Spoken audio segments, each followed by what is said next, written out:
اچھا، تو آج ہم رابرٹ کیوساکی کی ایک بہت ہی مشہور کتاب رچ ڈیڈ پور ڈیڈ پر بات کر رہے ہیں۔ یہ کتاب 1997 میں آئی تھی اور واقعی لاکھوں لوگوں کی پیسے کے بارے میں سوچ کو اس نے بدلا ہے۔ جی بالکل، یہ ایک لینڈ مارک کتاب سمجھی جاتی ہے۔ اس نے مالیات کے موضوع کو عام لوگوں کے لیے کھول دیا۔ اور کہانی بڑی دلچسپ ہے نا۔ مصنف کے اپنے بچپن کی کہانی ہوائی میں 2 باپوں کا ذکر کرتے ہیں وہ۔ ہاں، ایک ان کے اپنے والد جنہیں وہ پور ڈیڈ کہتے ہیں، پڑھے لکھے تھے، سرکاری نوکری کرتے تھے اور ان کا زور تھا کہ بھئی اچھی تعلیم حاصل کرو، محفوظ نوکری کرو، جو کہ زیادہ تر والدین کی سوچ ہوتی ہے۔ بالکل۔ اور دوسری طرف تھے ان کے دوست کے والد رچ ڈیڈ۔ وہ زیادہ پڑھے لکھے نہیں تھے لیکن کاروبار اور سرمایہ کاری اس میں بہت تیز تھے۔ تو آئیے ذرا اس کتاب کے جو بنیادی خیالات ہیں ان کو کھول کر دیکھتے ہیں۔ ضرور۔ یہاں دلچسپ بات یہ ہے کہ یہ کتاب سیدھا سیدھا ہماری روایتی سوچ کو چیلنج کرتی ہے۔ نوکری، تعلیم، پیسہ، ان سب کے بارے میں ہمارے جو تصورات ہیں نا، ان پر سوال اٹھاتی ہے۔ تو سب سے پہلا اور شاید سب سے اہم سبق کیا ہے اس کتاب کا؟ میرے خیال میں مالی تعلیم۔ جی، فائنینشل لٹریسی یا مالی خواندگی۔ کیوساکی کا ماننا ہے کہ ہمارا جو اسکول سسٹم ہے وہ ہمیں پیسے کمانا تو سکھا دیتا ہے، مگر پیسے کو سنبھالنا، اسے بڑھانا یہ نہیں سکھاتا۔ یعنی بنیادی چیزیں سمجھنا ضروری ہے۔ بالکل۔ مالی خواندگی کا مطلب ہی یہی ہے کہ آپ اثاثہ جات یعنی ایسٹس اور واجبات یعنی لائبلٹیز، ان میں فرق سمجھیں۔ آمدنی، خرچات، یہ سب کیا ہیں؟ کیوساکی کے مطابق ان بنیادی باتوں کے بغیر مالی کامیابی وہ ممکن نہیں ہے۔ ان کا وہ مشہور جملہ بھی تو ہے کہ امیر لوگ پیسے کے لیے کام نہیں کرتے۔ ہاں، امیر لوگ پیسے کے لیے کام نہیں کرتے، وہ پیسے سے اپنے لیے کام کرواتے ہیں۔ یہ ان کا ایک بڑا مشہور قول ہے۔ اور اسی میں وہ اثاثہ جات اور واجبات والا فرق بہت اہم ہو جاتا ہے نا؟ جی ہاں، یہ کتاب کا بالکل مرکزی نقطہ ہے۔ بہت سادہ الفاظ میں اثاثہ وہ چیز ہے جو آپ کی جیب میں پیسہ ڈالے۔ جیسے کوئی آپ نے دکان کرائے پر دے دی، یا کوئی کاروبار ہے جو منافع دے رہا ہے، یا سٹاک سے ڈیویڈنڈ آ رہا ہے۔ ٹھیک۔ اور واجبات؟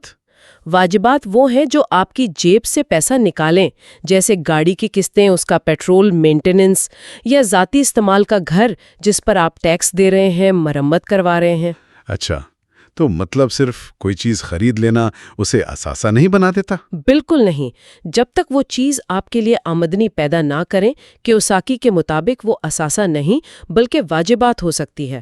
یہ سمجھنا بہت ضروری ہے۔ تو اگر لوگ یہ فرق نہیں سمجھتے اور اثاثے نہیں بناتے تو اس کا نتیجہ کیا نکلتا ہے؟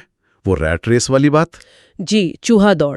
یہ وہ طرز زندگی ہے جہاں لوگ تنخواہ کے لیے بہت محنت کرتے ہیں، پھر اس پیسے سے ایسی چیزیں خریدتے ہیں جو اصل میں واجبات ہوتی ہیں۔ یہ سوچ کر کہ وہ اثاثے ہیں۔ ہاں، یہ سوچ کر کہ بڑی گاڑی، بڑا گھر ان کے اثاثے ہیں۔ نتیجہ یہ ہوتا ہے کہ اخراجات بڑھتے جاتے ہیں، قرض چڑھتا جاتا ہے اور وہ ایک چکر میں پھنس جاتے ہیں۔ بالکل، ایک پہیے میں دوڑتے چوہے کی طرح۔ صحیح۔ مزید کمانے کے لیے اور زیادہ محنت کرنی پڑتی ہے اور وہ چکر چلتا رہتا ہے۔ تو پھر اس چکر سے نکلنے کا راستہ کیا بتاتے ہیں رچ ڈیڈ؟ امیر والد کا فلسفہ یہ ہے کہ اس ریٹ ریس سے نکلنے کے لیے آپ کو آمدنی پیدا کرنے والے اثاثے بنانے ہوں گے، مطلب ایسی چیزیں جو آپ کے لیے پیسہ کمائیں، چاہے آپ خود کام نہ بھی کر رہے ہوں۔ جیسے کہ کیا مشورے ہیں؟ کتاب حوصلہ افزائی کرتی ہے کہ اپنا کاروبار شروع کریں، ریل اسٹیٹ میں سرمایہ کاری کریں، سٹاکس، بانڈز وغیرہ میں لگائیں، یعنی پیسو انکم سٹریمز بنائیں، صرف نوکری کی تنخواہ پر انحصار نہ کریں۔ یہ سننے میں تو بڑا اچھا لگتا ہے کہ اپنا کام ہو، سرمایہ کاری ہو، لیکن ایک سوال ذہن میں آتا ہے، کیا کتاب ان چیزوں سے جڑے خطرات پر بھی بات کرتی ہے؟ بہت اہم نکتہ ہے، اور یہ کتاب پر ایک عام تنقید بھی ہے کہ یہ کاروبار اور سرمایہ کاری کے جو حقیقی خطرات ہیں نا، ان کو شاید تھوڑا کم کر کے دکھاتی ہے۔ تصویر کا صرف ایک رخ دکھایا گیا ہے؟ کچھ ایسا کہہ سکتے ہیں۔ یہ ہمت تو دلاتی ہے، جو کہ اچھی بات ہے، لیکن رسک فیکٹر کو پوری طرح شاید ایڈریس نہیں کرتی۔ ٹھیک۔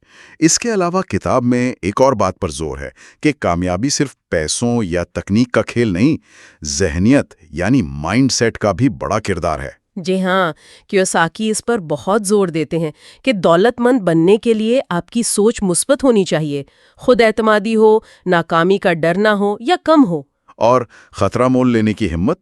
ہاں، کیلکولیٹڈ رسک لینے کی ہمت اور مسلسل سیکھتے رہنا، وہ کہتے ہیں یہ چیزیں پیسے سے بھی زیادہ اہم ہیں۔ شاید اسی لیے یہ کتاب اتنی مقبول ہوئی۔ اس کا انداز بڑا متاثر کن ہے، کہانی کی طرح۔ بالکل، اس کی سادگی، اس کی کہانی، یہی اس کی طاقت ہے۔ مشکل مالی باتیں آسان لگنے لگتی ہیں۔ لیکن کیا یہ سادگی ایک کمزوری بھی ہے؟ ہاں، کچھ ناقدین یہی کہتے ہیں کہ کتاب میں ٹھوس عملی مشورے کم ہیں، مطلب کیسے کرنا ہے اس پر تفصیل کم ہے۔ کچھ تصورات کو شاید ضرورت سے زیادہ ہی آسان بنا دیا گیا ہے۔ اور وہ امیر والد والی بات، کیا وہ واقعی تھے؟ اس پر بھی شکوک کا اظہار کیا گیا ہے۔ کچھ لوگ کہتے ہیں کہ امیر والد شاید ایک حقیقی شخص نہیں تھے، بلکہ کیوساکی نے انہیں ایک تدریسی کردار کے طور پر تخلیق کیا ہے۔ اچھا، تو ان تمام باتوں کو اگر ہم سمیٹیں تو اس کتاب کا نچوڑ کیا ہے؟ کیا لے کر جائیں پڑھنے والے؟ دیکھیں، مجموعی طور پر رچ ڈیڈ پور ڈیڈ ان لوگوں کے لیے ایک بہترین شروعات ہے جو مالی آزادی چاہتے ہیں۔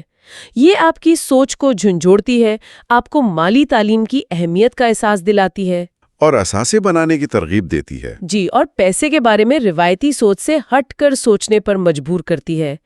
یہ ایک طرح سے موٹیویشنل کتاب زیادہ ہے، شاید ایک عملی ہاؤ ٹو گائیڈ سے زیادہ۔ واقعی یہ سوچ بدلنے والی کتاب تو ہے۔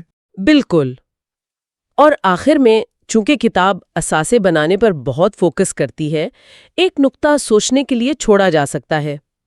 وہ کیا؟ کہ کیا صرف اثاثے بنانا ہی کافی ہے، یا پھر دولت کا ذمہ دارانہ اور اخلاقی استعمال اور اس کے معاشرے پر جو اثرات ہوتے ہیں ان کا حقیقی مالی سکون میں کیا کردار ہے؟ یہ ایک ایسا پہلو ہے جس پر کتاب میں زیادہ بات نہیں ہوئی، لیکن اس پر غور کرنا آج کل اہم ہے۔